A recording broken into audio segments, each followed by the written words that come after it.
Ruby? Okay, so we're going to do a little bit of stationing. These dogs have already been trained quite a bit of stationing, so you'll see this. And the basic idea in stationing is one way or another that each dog is going to learn that they're only going to get rewarded in their own place. Danny? At 6, 6, 6, 6, 6, 6, yes. So you can see Frankie doesn't push in when I feed Danny. And these two dogs used to fight.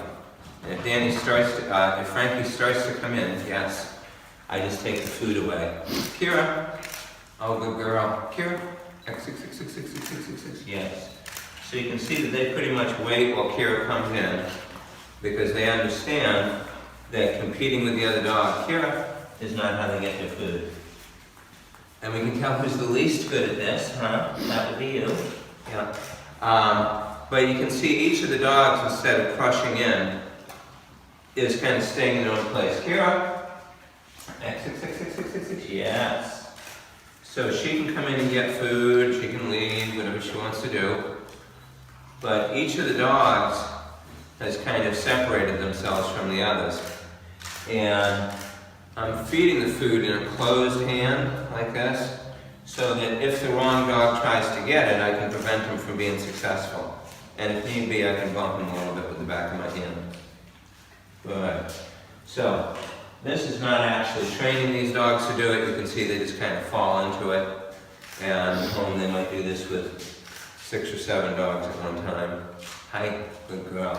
Very important though, if you do this with food, what that sets you up for is then you can reach and pet one dog and the others don't crush in. And this dog here, Danny, would violently aggress on other dogs when we first got him if he liked you and you petted another dog. So stationing taught him initially not to crush in for food, but then very quickly we were able to transfer that. Good girl, Ruby.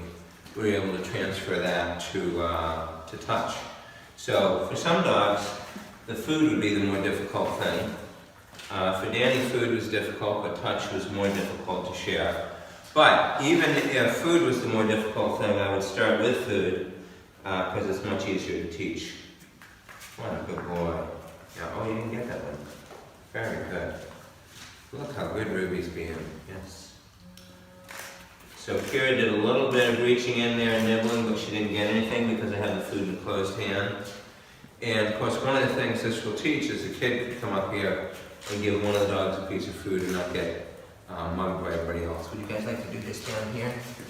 Would you like to do it down here? It's the same thing, it just looks more exciting. Yeah, yes. Good. So one of the things that I do a fair amount of early in the training is putting a hand with food out for the dogs. Yes. And only bridge and reward when they back away from it. Here, come on in here. See if we can show this. Ready?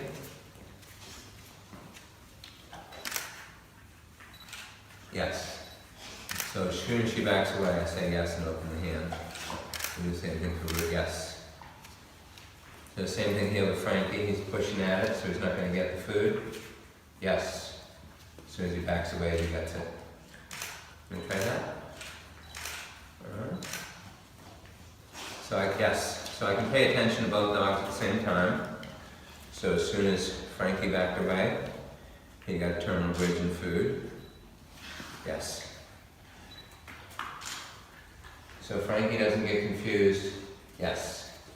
That the terminal bridge was for him. Oh, it's a good boy. He's a good boy, huh?